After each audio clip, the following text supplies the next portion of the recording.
Bom, vamos lá, meus amigos, vamos finalizar isso aí, essa nossa D com a nossa questãozinha 3, que é a barreira delta de potencial, beleza? Eu não vou ler esse texto aí que está gigantesco, mas a ideia básica é o seguinte: a gente vai ter que usar a teoria que está na apostila sobre uma barreira de potencial qualquer, só que essa barreira de potencial, no nosso caso, não é qualquer, é uma barreira delta que tem algumas propriedades especiais que a gente vai explorar na resolução. Mas vamos lá, pegando essa figurinha aqui, que está lá no finalzinho da questão 3, e juntando com a descrição que ele dá no texto, essa barreira de potencial tem umas características interessantes. À esquerda dela e à direita dela, o potencial é zero, e em x igual a zero, há uma descontinuidade que leva esse potencial ao infinito.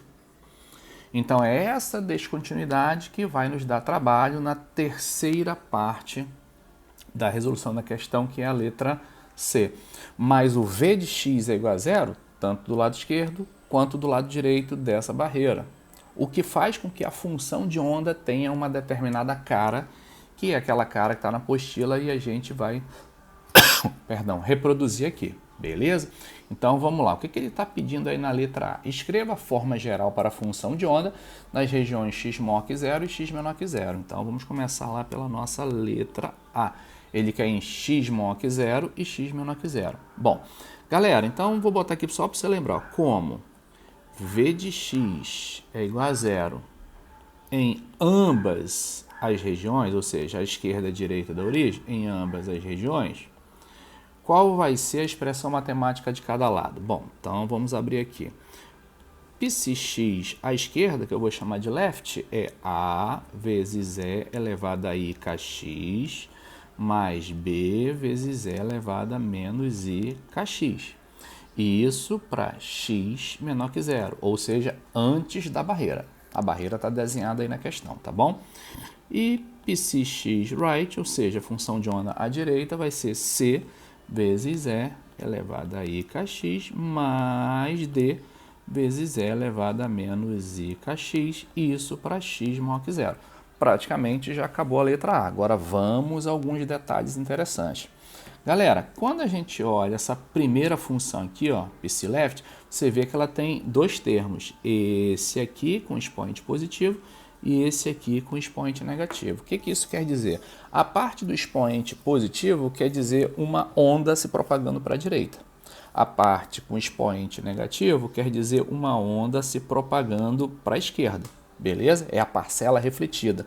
Então, a da esquerda é a parcela incidente, a da direita é a parcela refletida, coisa que a gente já comentou lá na nossa questãozinha 4, né? Aquela que falava sobre um canhão de elétron. Então, você vai ter uma parcela incidente se encontrando com uma parcela refletida e, como a gente está falando de onda, claro, nessa região acontece interferência, parte construtiva, parte destrutiva. O mesmo raciocínio vale para a direita da barreira. Aqui, ó, você vai ter esse primeiro termo aqui, que significa uma onda indo para a direita, e esse aqui, uma onda vindo para a esquerda. E é aí que está o detalhe.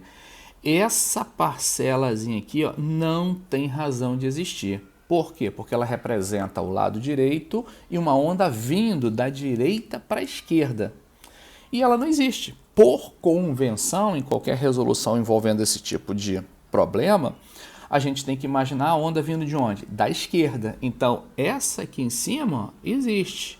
Mas essa aqui, ó, ela não existe. Essa parcelazinha da função de onda não vai existir. Claro que você pode levar esse dzão até o final e lá no final a gente anular. Mas é interessante que a gente anule agora. Então, nessa partezinha da função de onda, ó, a gente vai fazer d igual a zero. Essa parcela transmitida, que lá no ensino médio a gente chama de refratada, ela existe. Mas essa parcela aqui não, ou seja, uma parcela vindo da esquerda para a direita, show, que é a parcela refratada. Mas essa aqui, da direita para a esquerda, não tem como existir. Resumindo, galera, a nossa função de onda vai ser px left igual a vezes, deixa eu apagar aqui, vezes E elevado a I kx mais B vezes E elevado a menos I kx. Essas duas parcelas têm razão física de existir para x menor que zero, ou seja, a esquerda da barreira. Agora, à direita, o psi de x right vai ser simplesmente c vezes e elevado a ikx. Isso para x maior que zero, ou seja, a direita da barreira. E essa é a resposta, tá? É claro que você pode também incluir na resposta o d e botar aqui do ladinho, ó, como eu coloquei, d igual a zero. Não vai fazer diferença nenhuma para a solução, tá bom? Beleza? Foi como eu falei também na questão anterior. Você vai ter uma função de onda à direita, né? Perdão, função de onda à esquerda e uma função de onda à direita. Foi? Aí vamos para a nossa letra B de bola. Deixa eu botar aqui letra B de bola. Que fala o seguinte: usando o resultado do problema anterior, ou seja, da nossa questãozinha 2, a gente vai voltar a ela que a gente precisa, né? Ou seja, lembrando que na questão 2 a gente fez a demonstração daquela fórmula da descontinuidade. Então a gente vai usar essa fórmula aqui, não é? Para resolver esse item. Então, usando o resultado do problema anterior, as propriedades da função delta, que eu vou também falar aqui, mostre que a descontinuidade da derivada da função de onda na origem vale tanto. Então, vamos lá, galera. Vamos devagarzinho aqui para a gente não esquecer nada. O que a gente demonstrou na aulinha passada? A gente demonstrou, perdão, na questãozinha passada, a gente demonstrou que d de psi dx para x igual a menos d de psi para d de x quando x igual a menos a, isso vai ser igual a 2m h cortado ao quadrado, não é isso? Integral de menos a vx psi de x dx. Então, a gente vai ter que usar isso aqui para obter o que ele quer. O que ele quer? Mostre que a descontinuidade da derivada. O que é a descontinuidade da derivada? Que ele quer que você calcule. É isso aqui, ó. Isso significa a descontinuidade da derivada. O d psi com x igual a menos o d psi com x igual a menos a. É isso que a gente vai calcular. Em outras palavras, a gente vai ter que calcular isso aqui. Em outras palavras, a gente vai ter que primeiro calcular isto aqui. Mas para calcular isto aqui, a gente vai ter que usar as propriedades que ele deu da função delta. Quais as propriedades que nos interessam? Essa aqui, ó. Uma delas é essa, ó, que v de x vai ser igual a lambda sigma de x. Além disso, tem uma outra propriedade que ele fala no texto, que é a integral de menos a que vai ser muito útil, de f de x, sigma de x dx vai dar o f de zero. Usando essas duas propriedades, é mole. Vamos brincar então com aquela integral? Então, vamos começar aqui. Ó.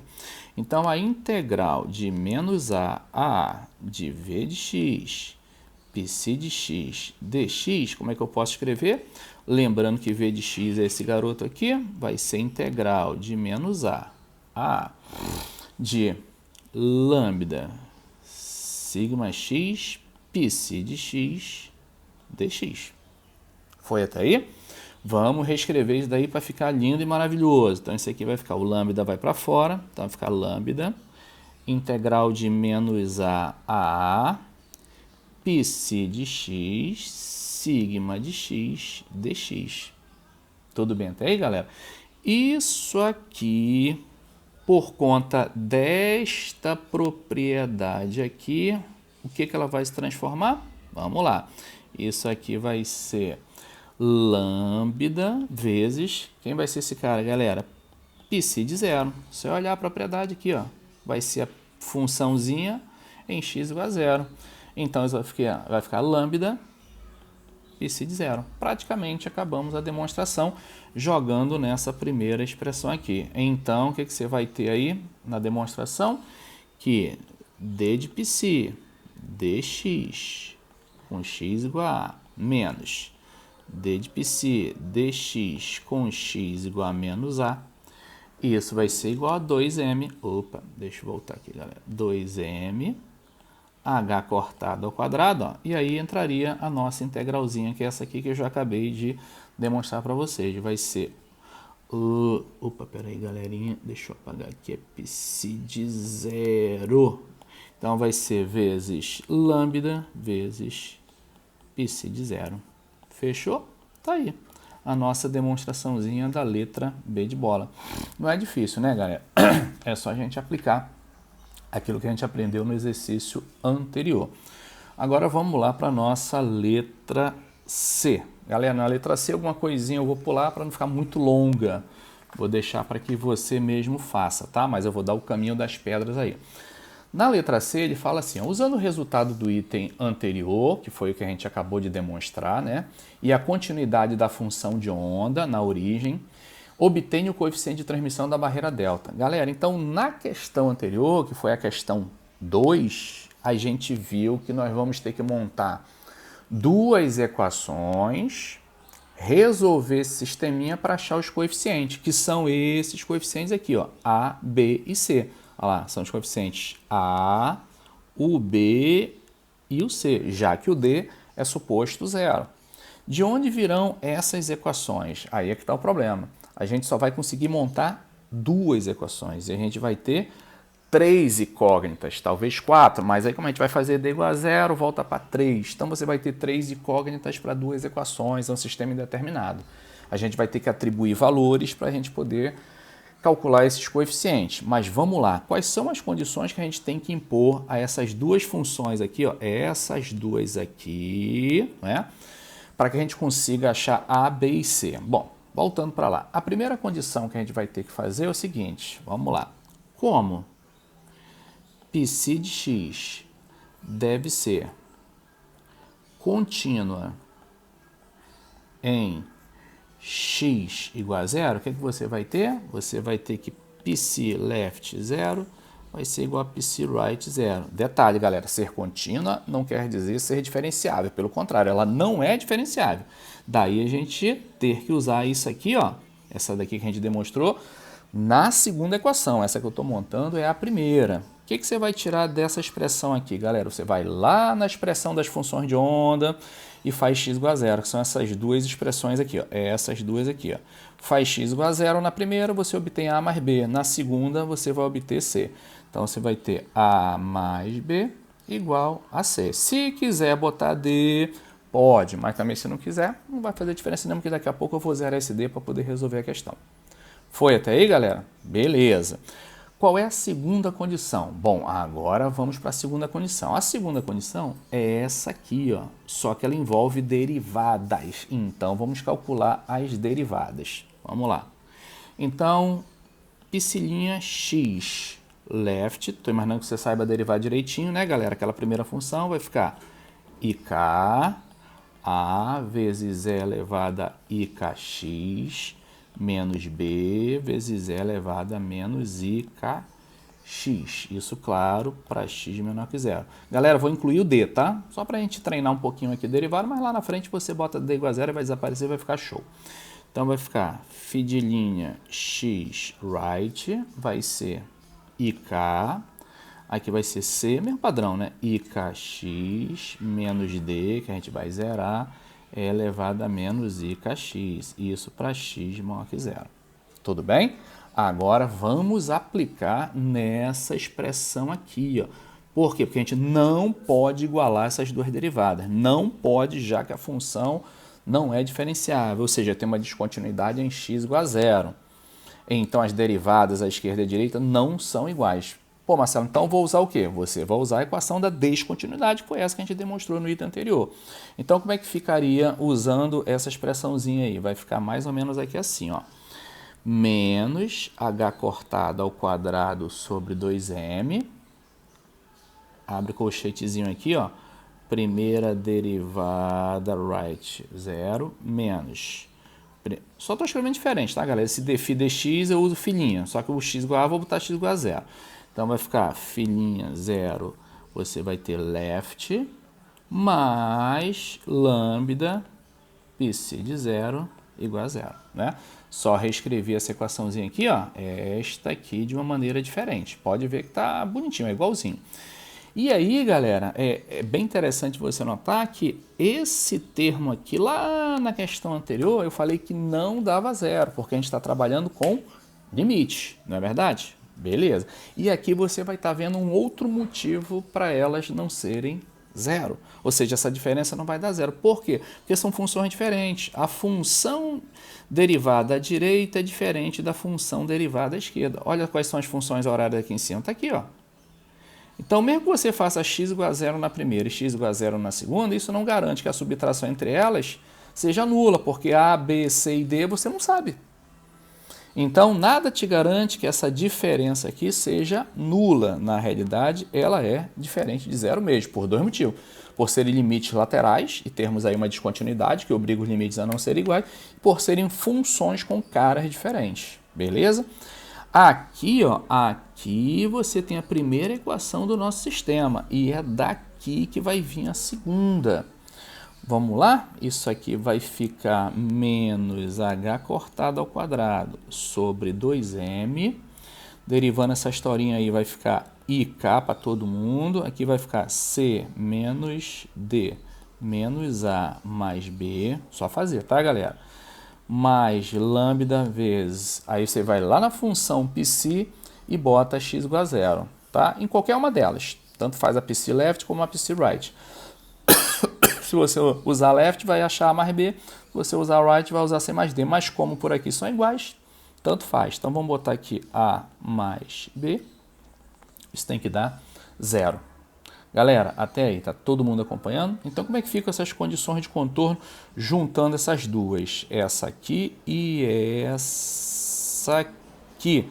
Você vai ter... Opa, você vai ter... Deixa eu melhorar aqui, galera. Você vai ter essa situação aqui, ó. Você vai ter A mais B igual a C mais D, lembrando que o D é zero. E melhorando essa segunda, você vai ter C menos D menos A mais B igual a 2m lambda dividido por IKH cortado ao quadrado A mais B. Como eu falei, você tem 4 incógnitas, ou 3, né, já que D é zero, e 2 equações. E aí existe uma malandragemzinha para facilitar um pouco nossa vida, né? O que a gente vai fazer aqui, galera? Bom, lembrando que o A representa partículas incidindo do lado esquerdo. O B, partículas sendo refletidas, não é? O C, partículas transmitidas. E o D, partículas vindo do lado direito. Então, o que a gente vai fazer? A gente vai chamar... Vou botar aqui, bem aqui, a gente vai chamar A de 1, vou já explicar por quê. Lembrando que o sistema é indeterminado, vou ter que atribuir algum valor a alguém para poder calcular o resto. Vou chamar B de Rzinho, que tem a ver com a nossa reflexão. Vou chamar C de Tzinho, que tem a ver com a nossa transmissão. E o D eu vou botar 0, indicando que não tem nenhuma partícula de entrada a partir da direita. Pô, Marcelo, mas por que você vai botar A igual a 1? Galera, porque daqui a pouquinho a gente vai ter que calcular o coeficiente de transmissão da barreira delta. E esse coeficiente de transmissão da barreira delta seria, na realidade, C ao quadrado sobre A ao quadrado. Olha que legal. Se você fizer A igual a 1, como se fosse a nossa constante de referência, e calcular todo mundo em cima desse A igual a 1, vai ficar show, porque basta eu calcular o C ao quadrado, que na realidade é o T ao quadrado, ou o módulo de T ao quadrado, enfim, não vai fazer diferença para a gente. Facilita muito a conta quando você bota A igual a 1, porque basta eu calcular quem? O C. Se você calcular o C, você está calculando o T, porque eles são iguais, você já calcula o coeficiente de transmissão. Então essa é a malandragem, para não chutar um valor qualquer, difícil, chuta A igual a 1. Fica mais tranquilo, né? Então como é que fica aí o nosso sisteminha à luz do que nós falamos? Você vai ter aqui 1 mais Rzinho igual a T mais 0, por isso que eu falei que o D não fazia diferença. Embaixo você vai ter T menos 0 menos 1 mais Rzinho igual a 2m lambda dividido por IKH cortado ao quadrado 1 mais R. Galera, aí você fica para resolver isso aí, tá? Que eu não vou perder tempo aqui não. Com isso você encontra Tzinho igual a, vamos lá, 1 menos m lambda dividido por IH cortado ao quadrado K. Pronto, agora fica fácil da gente calcular o coeficiente de transmissão, já que ele é o módulo de T ao quadrado. Foi? E aí você só tem que ter cuidado com esse izinho aqui, tá, galera? Lembrando que o módulo de T ao quadrado é T que multiplica o conjugado, tá bom? Então você tem que ter muito cuidado com essa historinha aí, tá? Mas já vou resumir para vocês aqui. Esse t ao quadrado vai ficar o seguinte, fazendo a continha já, vai ficar 1 sobre 1 mais m ao quadrado, lambda ao quadrado, h cortada à quarta, k ao quadrado. Né, galera? Porque aqui tem um i, ó, aqui tem um i, você vai multiplicar depois por i novamente, lembrando que i vezes i ao quadrado que é menos 1, com esse menos aqui, ó, já vai aparecer o nosso mais, tá bom? Galera, todo mundo acompanhando até aí? Foi. E lembrando também de um detalhe, onde, que a gente já falou em outra questão, esse k vale raiz de 2me sobre h cortado, como é que fica esse coeficiente de transmissão aí? Vai ficar 1 sobre, para bater com aquele gabaritozinho, né, divulgado aí no grupo, m lambda ao quadrado, 2h cortado ao quadrado, pronto. Tá aí, calculamos o nosso coeficiente de transmissão. Dá um pouquinho de trabalho, mas dá para fazer. Só não esquece desse passo, tá, galera? Daqui para cá, que você vai ter que multiplicar o t pelo seu conjugadinho aí, tá? Por isso que esse i aqui, ó, você vai ter que transformar em menos i, ou pegar esse garoto aqui embaixo, que é 1 menos, papapá, e multiplicar por 1 mais. Aí mais com menos vai dar menos, como vai aparecer o quadrado, vai aparecer um mais ali. Tá bom? Espero que tenha ajudado. Fique com Deus. Um beijo no coração e fui!